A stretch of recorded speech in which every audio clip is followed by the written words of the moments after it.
How to connect Gmail to n8n. So in this, just first open the workflow that you have right here on n8n.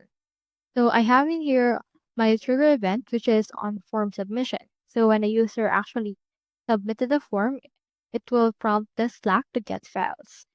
So once this has been executed, let's click on this plus icon and let's connect and send Gmail. So searching here for Gmail, click on this right here and choose right here what you want. I want send a message option. Now in here, you can just choose a credential and click on this create new. You can choose OAuth or service. Let's choose OAuth and click on this sign in with Google.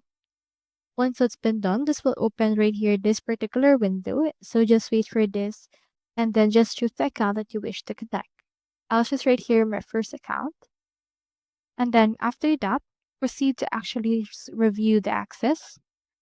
And from in there, head over and then actually click on continue.